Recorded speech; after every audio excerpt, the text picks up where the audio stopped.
السلام علیکم، میں ہوں عدیل اور آپ ہمارا یوٹیوب چینل دیکھ رہے ہیں نیم اردو بائی عدیل۔ آج کی اس ویڈیو میں بات کرنے والے ہیں امارہ نام کے بارے میں۔ اسلام کا میننگ کیا ہوتا ہے، یعنی اسلام کا مطلب کیا ہوتا ہے، اور اسلام کے لڑکے کس طرح کے ہوتے ہیں، لڑکیاں کس طرح کی ہوتی ہیں جو بھی ہے، اور اسلام کی مفید باتیں وغیرہ کون سی ہوتی ہیں، سب کچھ آپ کو اسی ویڈیو میں بتائیں گے۔ تو آپ سے ایک چھوٹی سی ریکویسٹ ہے کہ ویڈیو کو لاسٹ تک ضرور دیکھیے گا۔ سب سے پہلے بات کر لیتے ہیں اسلام کے معنی کی، تو اس کے معنی ہے امر کے ہوتے ہیں، یعنی کبھی ختم نہ ہونے والے کے ہوتے ہیں۔ اور اگر تخلیقی زبان کے بارے میں بات کریں تو ہندی زبان کا نام مانا جاتا ہے، جنس لڑکا ہے۔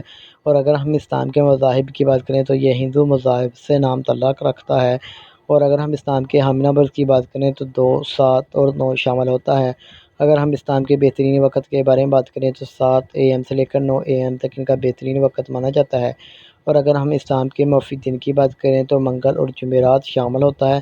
اگر اصول زندگی کے متعلق بات کریں، یعنی اسلام والے لوگ کس طرح کے ہوتے ہیں، تو آپ زندگی میں آنے والی مشکلات سے ٹکرانا پسند کرتے ہیں اور ان کا مقابلہ کرنا چاہتے ہیں۔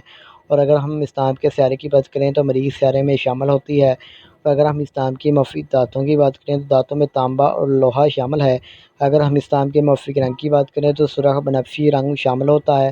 اگر ہم اسلام کے مفید پتھر کی بات کریں تو پتھر میں روبی شامل ہے۔ اور اگر ہم اسلام کے لکی نمبر کی بات کریں تو ان کا لکی نمبر 7 مانا جاتا ہے۔ صحیح لکی نمبر کے لیے کمنٹ باکس میں ڈیٹ آف برتھ ضرور بتائیے گا۔ اور اگر ہم متبادل مفید پتھر میں بات کریں تو اس میں ہیرا شامل ہوتا ہے۔ اگر آج کی ویڈیو آپ کو پسند آئی ہو تو ہمارے چینل کو سبسکرائب کر لیں اور ساتھ میں گھنٹی والے بٹن پر ضرور کلک کریں۔